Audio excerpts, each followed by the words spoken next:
Sefer Bereshit, Parshat Vayeshev, on human trafficking. In Parshat Vayeshev, we see one of the ugliest incidents of abuse and mistreatment in the Torah.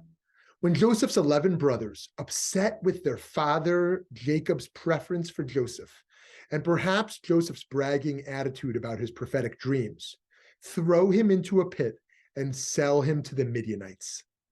Initially, the brothers want to kill Joseph, who's 17 years old at the time. But it says in Genesis chapter 37, Judah said to his brothers, "What do we gain by killing our brother and covering up his blood? Come, let us sell him to the Ishmaelites, but let us not do away with him ourselves. After all, he is our brother, our own flesh." His brothers agreed. When Midianite traders passed by, they pulled Joseph up out of the pit. They sold Joseph for 20 pieces of silver to the Ishmaelites, who brought Joseph to Egypt. When Reuven returned to the pit and saw that Yosef was not in the pit, he rent his clothes. The Midianites later take Yosef to Mitzrayim, to Egypt, where they sell him to Potiphar, Pharaoh's prefect. What Jacob's sons did here was not only bad treatment of family, it was human trafficking, or something close to it. According to the United Nations, the crime of human trafficking consists of three core elements: the act, the means, the purpose.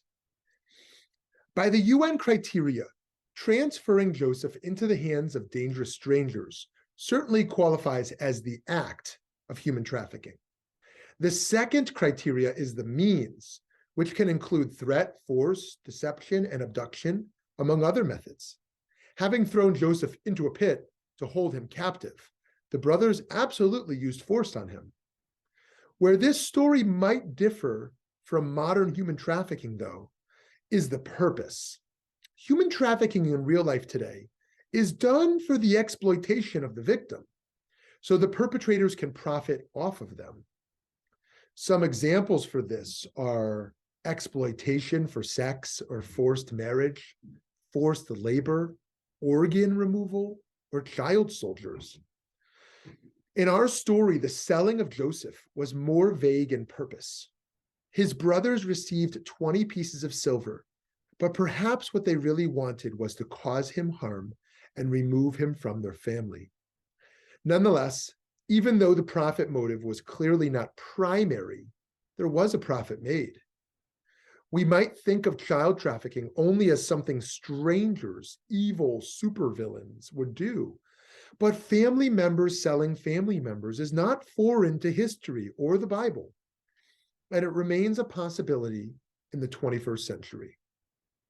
According to the US Department of State, there are an estimated 24.9 million victims worldwide at any given time. And human traffickers prey on adults and children of all ages, backgrounds, and nationalities, exploiting them for their own profit.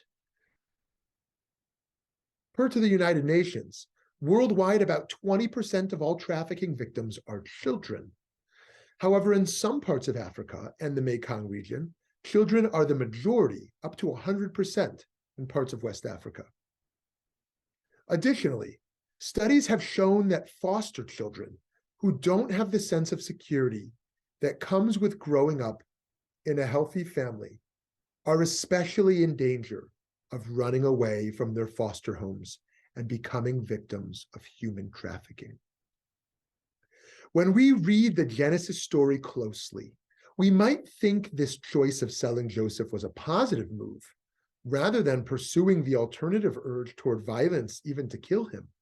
And perhaps it's the divine plan that this is how he gets to Egypt, which is tied to his unique role in saving his brothers and family, and later on the redemption of Am Yisrael, of the Jewish people, from slavery.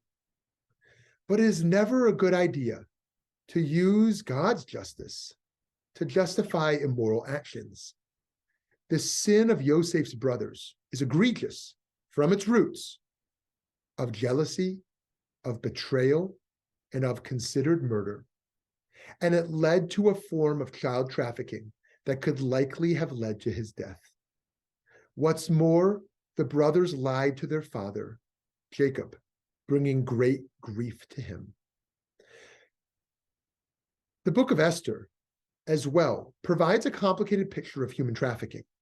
According to Rashi, Esther was, at least initially, coerced to live with Achashverosh.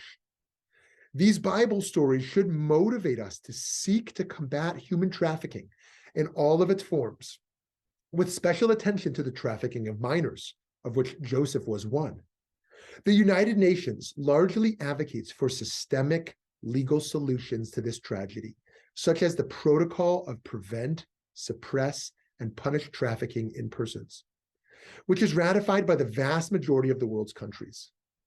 For action on a smaller scale, the Department of Health and Human Services has a list of 10 actions a person can take. These include getting educated on this issue, reporting suspicious signs, and shopping ethically. On the other hand, we know there are conspiracy theorists like QAnon who are falsely claiming tons of child trafficking cases, which overwhelms and distracts the authorities.